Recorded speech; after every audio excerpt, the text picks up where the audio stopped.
সূরা নূহ। বিসমিল্লাহির রহমানির রহিম। রহমান রহিম আল্লাহ তাআলার নামে।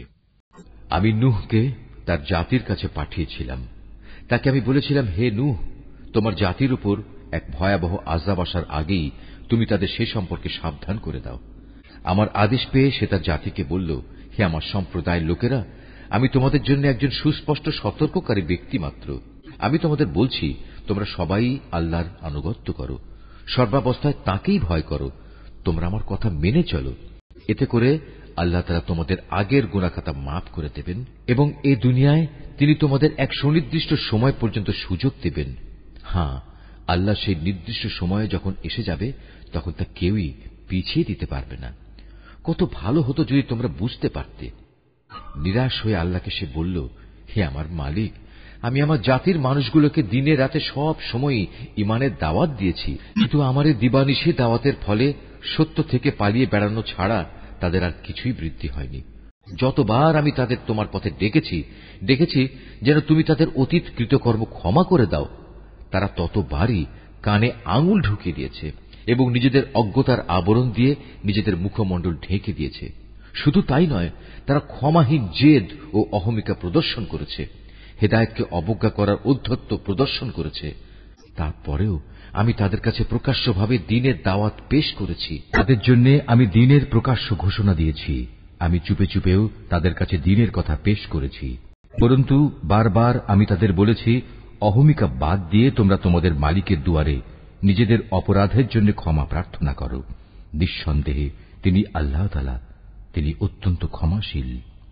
তদুপরি আল্লাহ তাআলা তোমাদের উপর আকাশ থেকে অঝোর বৃষ্টিধারা বর্ষণ করবেন এবং পর্যাপ্ত পরিমাণ ধন সম্পদ ও সন্তান সন্ততি দিয়ে তিনি তোমাদের সাহায্য করবেন।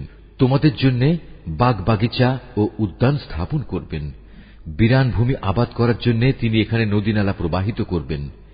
এ কি হলো তোমাদের? তোমরা কি আল্লাহ তাআলার কাছ থেকে মান মর্যাদা পাওয়ার আশা পোষণ করো না?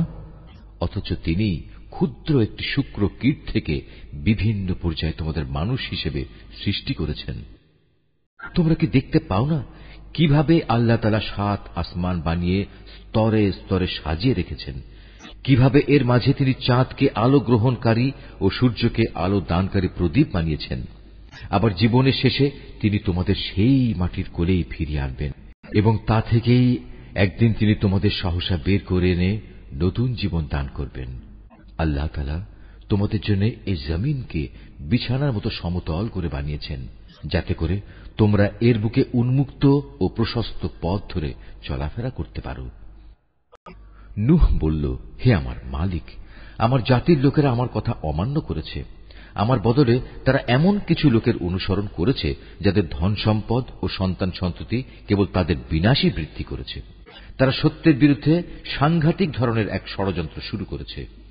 তারা বলে, তোমরা তোমাদের সেসব দেবতাদের কোনো অবস্থায় পরিত্যাগ করো না। ওয়াদ সুয়া নামক দেবতাদের উপাসনা কিছুতেই ছেড়ে দিও না। ইয়াগুস, ইয়াউক ও নাসর নামের দেবদেবীকেও ছাড়বে না। হে মালিক, এরা বিশাল এক জনগোষ্ঠীকে পথভ্রষ্ট করেছে। তুমিও আজ এ জালেমদের জন্য পথভ্রষ্টতা ছাড়া আর কিছুই বাড়িয়ে দিও না। অতঃপর তাদের নিজেদের অপরাধের জন্যই তাদের মহাপ্লাবনে ডুবিয়ে দেয়া হচ্ছে। পরকালেও তাদের জাহান্নামের কঠিন অনলে প্রবেশ করানো হবে। এ অবস্থায় তারা আল্লাহ তাআলা ব্যতীত দ্বিতীয় কাউকেই সাহায্যকারী হিসেবে পাবে না। নূহ আরো বলল, হে আমার মালিক, এই জমিনের অধিবাসী জালেমদের একজন গৃহবাসীকেও তুমি আজ শাস্তি থেকে রেহাই দিও না। আজ যদি তুমি এদের শাস্তি থেকে অব্যাহতি দাও, তাহলে এরা পুনরায় তোমার বান্দাদের পথভ্রষ্ট করে দেবে। শুধু তাই নয়, এরা ভবিষ্যতেও দুরাচার, পাপী এবং কাফের ছাড়া কাউকেই জন্ম দেবে না।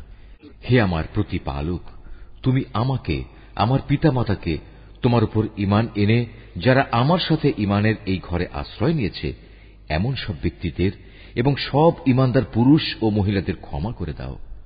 জালেমদের জন্য চূড়ান্ত ধ্বংস ছাড়া কিছুই তুমি বৃদ্ধি করো না।